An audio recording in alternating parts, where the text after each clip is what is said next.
एक अद्भुत बात गुरुदेव कहते हैं कि यह जो ज्ञान का प्रकाश है, इससे भी परे एक प्रकाश है, इससे भी उत्तम एक प्रकाश है और इससे भी परे एक प्रकाश है। यह वह प्रकाश है और उस प्रकाश में जब गुरु ले जाता है तो उसे कहते हैं आत्मज्ञान का प्रकाश।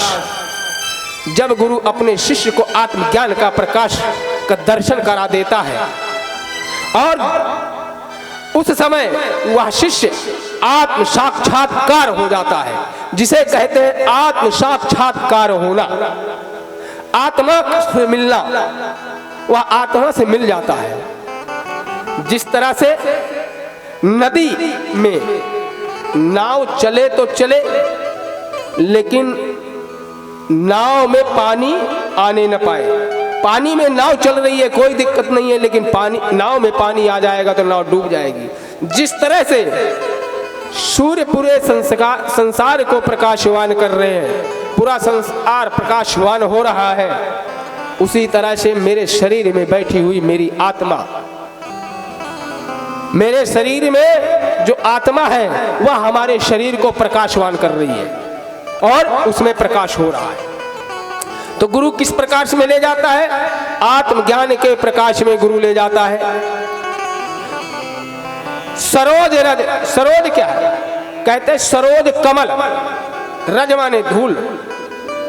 गुरुदेव के चरण जो कमल रूपी है, उनकी जो रज है वह मस्तक पर अगर लग जाए तो वह व्यक्ति जिस तरह से दर्पण में आप अपनी सुंदरता को निहारते हैं, उसी तरह से आप और आपकी आत्मा स्वच्छ हो जाएगी, बिल्कुल निर्मल हो जाएगी। निज मन मुकुर सुधार, निज माने मेरा, मेरा मन चित्त, निज मन मेरे चित्त को सुधार दीजिए, निर्विराकार हो जाए, विकार समाप्त हो जाए। और जिस दिन निर्विराकार हो जाएंगे, विकार समाप्त हो जाएगा और निष्काम भाव होकर सकाम भाव छोड़ देंगे और निष्काम भाव से हो जाएंगे, उस दिन सब कुछ प्राप्त हो जाएगा। और यहाँ एक अद्भुत बात, श्री तुलसीदास जी लिख तो हनुमान चालीसा रहे श्री हनुमान जी के बारे में, लेकिन वर्णन किसका कर रहे हैं? बरनौ रघुबर। किसका वर्णन कर रहे हैं? वरनौ रघुबर विमल जस, जो रघुकुल में उत्तम है। वर्णो कहते हैं वर्ण करने योग्य, जो ऐसी योग्यता पे पहुंच जाए जिसका वर्ण तीनों लोक करे। ऐसे प्रभु श्री राम का वर्णन कर रहे हैं श्री तुलसीदास जी। विमल यश, विमल कहते हैं निर्मल को, निर्मल मन मही। भगवान श्री राम जी कहते हैं जिसका मन निर्मल हो गया वही मुझे पा सकता है। तो श्री गुरु चरण सरोज रज, निज मन मुकुर सुधारी, बरनौ रघुबर विमल यज, जोदायक फल चार। तो चार फल कौन से देने वाले हैं? जो चार फल को देने वाले हैं, तो कौन से चार फल हैं? अर्थ, धर्म, काम और मोक्ष। यह चार फल को देने वाले, इस चार फल को देने वाले हैं कौन? श्री हनुमान जी। अर्थ क्या है? धर्म। अर्थ कहते हैं, गुरु भगवान कहते हैं धर्मो रक्षति रक्षिता। जब आप धर्म की रक्षा करेंगे तो धर्म आपकी रक्षा करेगा।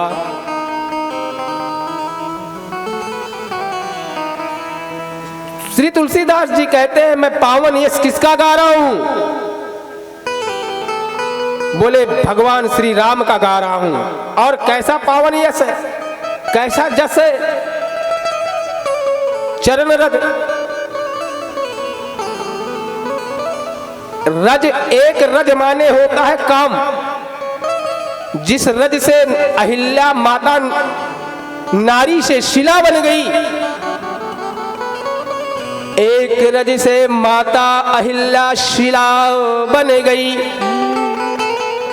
और एक रज चरण वो भी था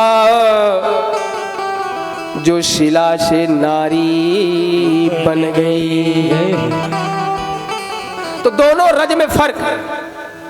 एक धूल अगर आज की आंखों में पड़ जाए तो आंख किरकिराने लगती है, लेकिन गुरु के चरणों की रज अगर आंखों में लग जाए तो वह अंजनी बन जाता है।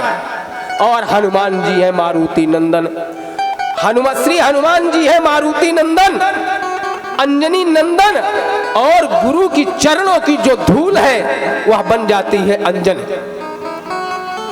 श्री गुरुदेव भगवान कहते हैं कि श्री तुलसीदास जी श्री राम के यश का गुणगान करते हैं।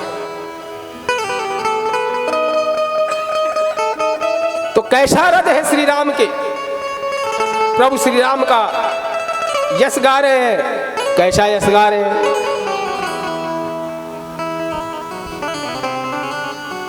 कि गुरुपद रज मृद, गुरुपद रज मृद, अंजलि गुरु मधु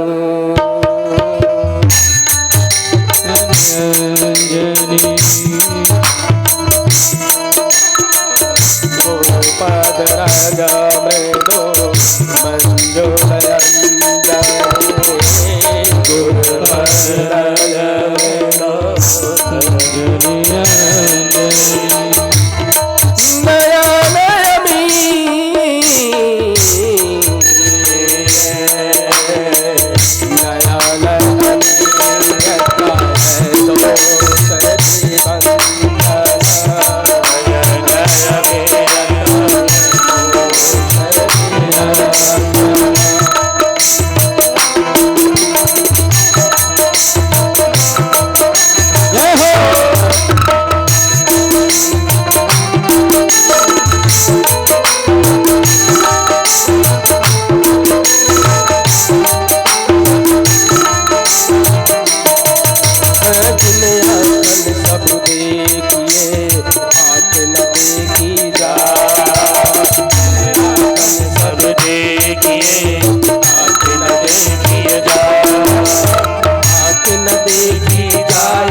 देखी जाए हो राम, आँख न देखी जाए। जिन आँख सब देखिए आँख न देखी जाए, सब देखिए आँख न देखी जाए।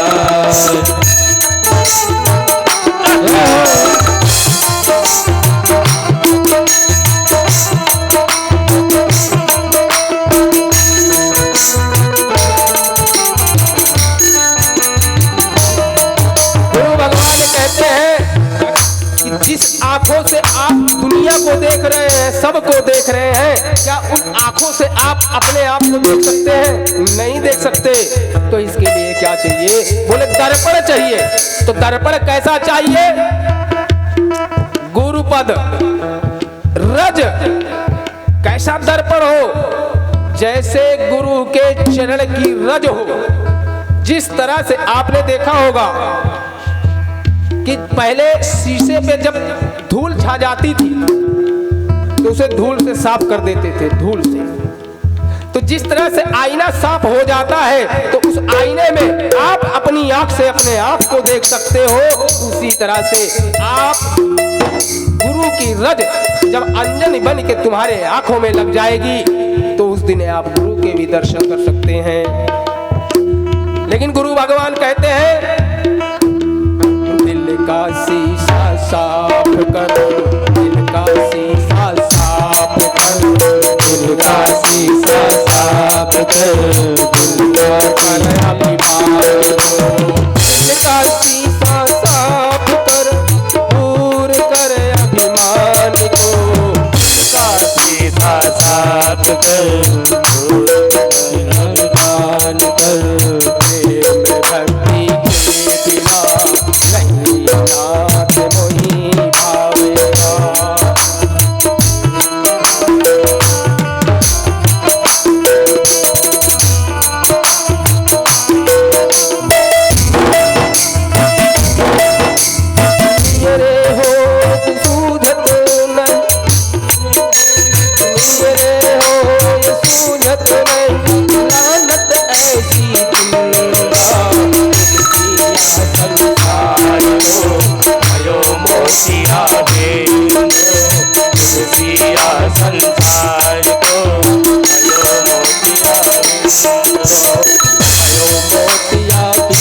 हे रामा भयो मोतिया बिंदु।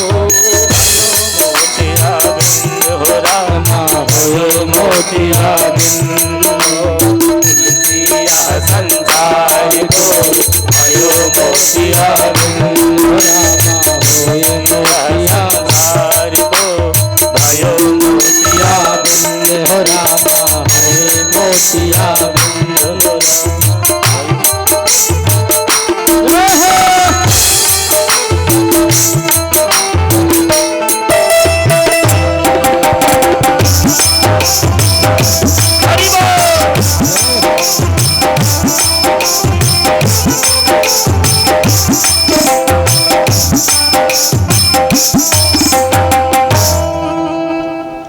गुरुदेव भगवान कहते हैं वह कौन सी ऐसी रज थी। एक रज माने काम होता है, एक रज माने काम होता है, और माता अहिल्या उस काम रज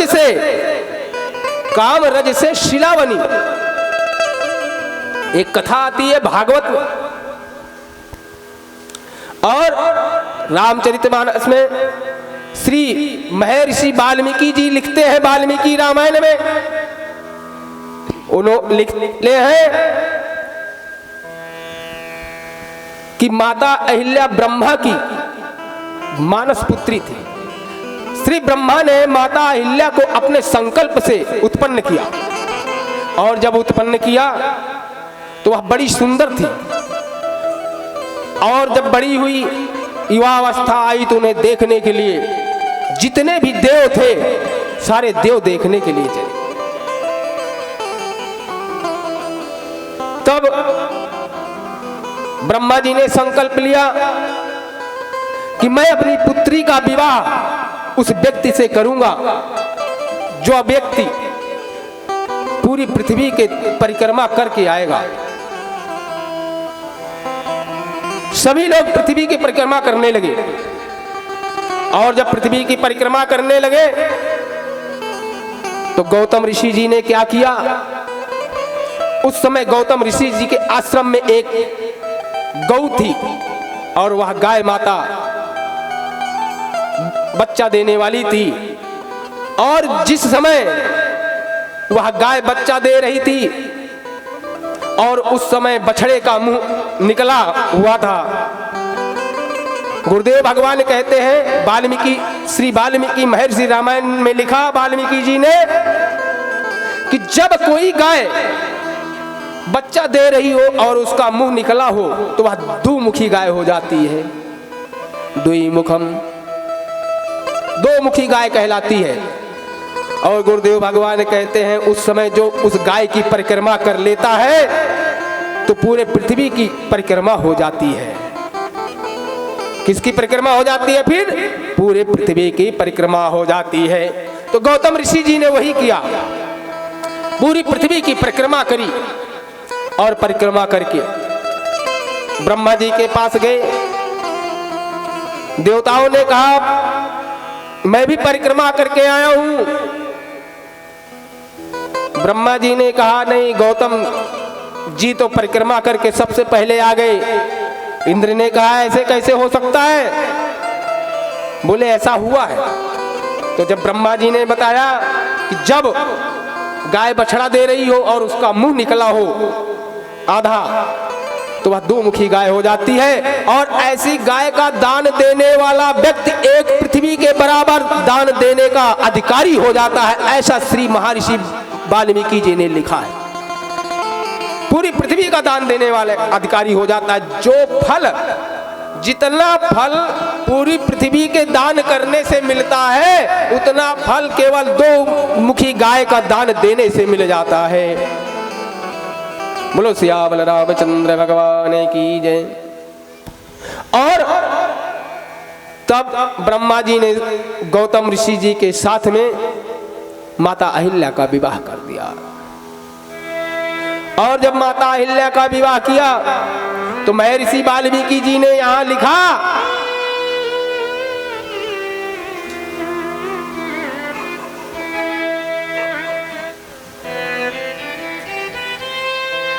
कि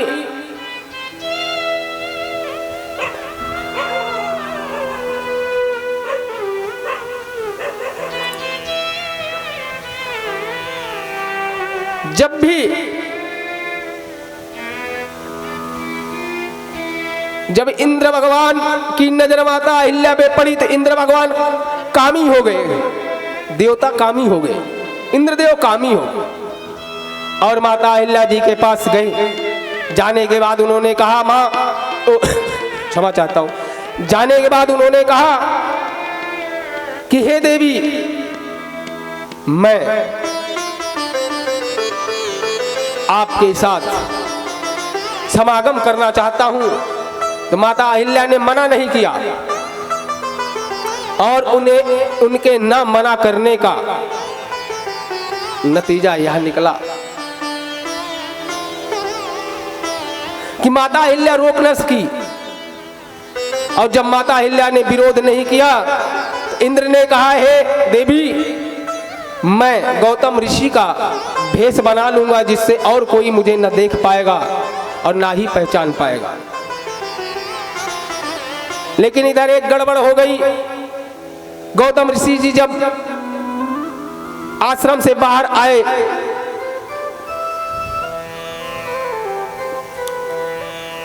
और गंगा तट पे संध्या करने के लिए चले गए, उस समय इंद्र ने प्रस्थान किया और जब प्रस्थान किए